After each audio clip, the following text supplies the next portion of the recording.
Dear friends, welcome to part 11 of our series, Exploring Sexual Energy, Semen Retention, Celibacy, and Brahmacharya.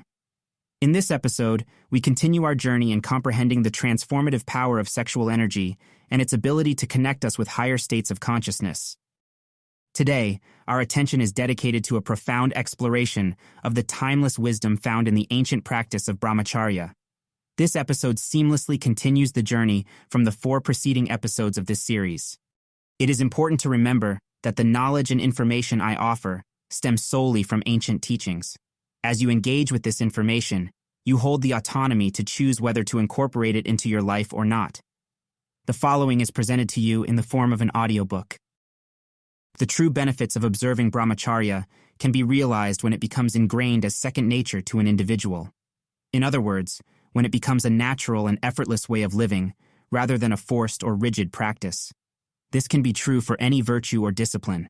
When something becomes a part of our character and personality, it tends to bring more significant and lasting results. A person who has mastered Brahmacharya should be free of anger and similar emotions. Individuals who attempt to practice physical Brahmacharya without a proper understanding of the broader principles behind it usually fail. These individuals may be overly fixated on the physical aspect of celibacy, like strict abstinence from sexual activities, while neglecting other aspects of emotional control. Practicing Brahmacharya requires more than just avoiding sexual intercourse. It is meant to be a holistic approach to self-restraint and moderation in all aspects of life, including thoughts, speech, and actions. The goal is to develop a sense of inner purity, mental clarity, and spiritual growth. True Brahmacharya is not just about external actions, but also about inner transformation. The key idea is to transcend and overcome the urge for sexual intercourse through inner purification and self-mastery. Only when an individual has completely eradicated sexual desire can they be considered to have achieved true control over their sexual organs. By channeling and sublimating sexual energy, practitioners aim to redirect it towards spiritual and creative endeavors. In this context, Brahmacharya is seen as a means of conserving and transmuting vital force. A person who has fully embraced Brahmacharya is described as having a radiant or stunning appearance. Being a true Brahmachari indicates a highly evolved and enlightened individual who has transcended conventional notions of gender and the duality between men and women. Such a person has reached a state of inner equanimity where there is no sense of desire or aversion towards the company of the other sex or anyone else. The Brahmachari's interaction with women is based on a state of complete detachment and spiritual maturity. They are not driven by any sexual or emotional urges, nor do they intentionally seek or avoid the company of women.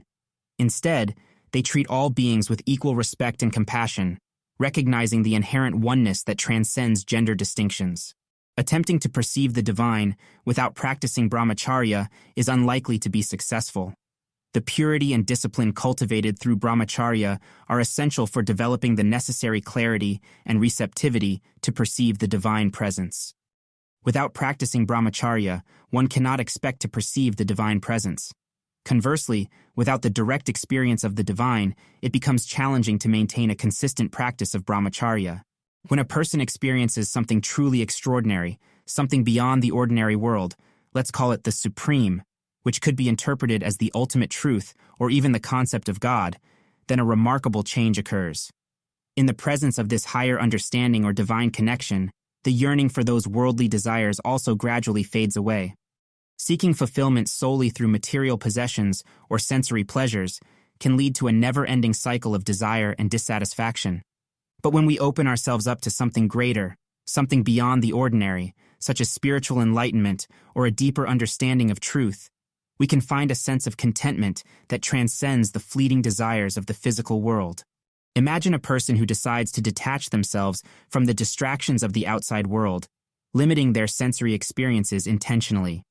As they deprive their senses, the things they used to desire and be attached to start to fade away from their thoughts. However, an interesting aspect of human nature is revealed. Even though the objects of desire may vanish, the yearning for them doesn't disappear so easily. On your journey of spiritual growth, you should be seeking to connect with something greater than yourself, whether it's God or the ultimate truth. You might be doing things like fasting, praying, or practicing other forms of discipline to get closer to your goal. But here's the thing.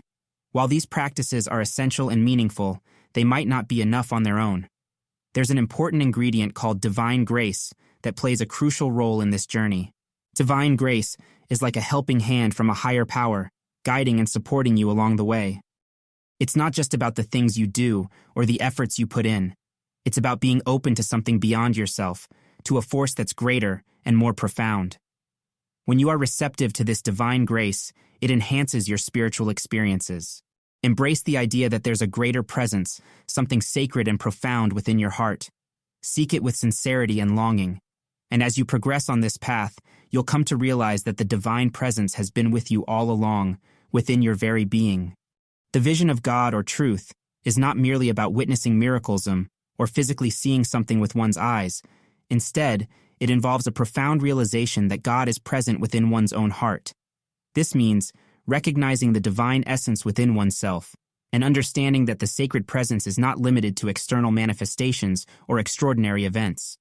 It's like having a craving for something deep within you, but instead of it being about a worldly desire, it's about a longing to connect with the divine. And as you genuinely seek this connection, a beautiful thing happens. The craving for superficial desires gradually fades away. You find contentment in the spiritual connection, freeing yourself from the constant pull of material desires. A sincere and persistent yearning for this realization must be present until the actual realization occurs. In other words, the craving for a deeper connection with the divine should be unwavering and earnest.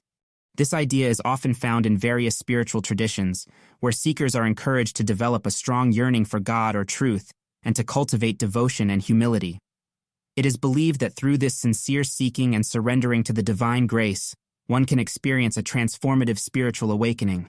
In our quest for spiritual growth and understanding, we participate in various observances and engage in spiritual activities, all with the ultimate goal of realization.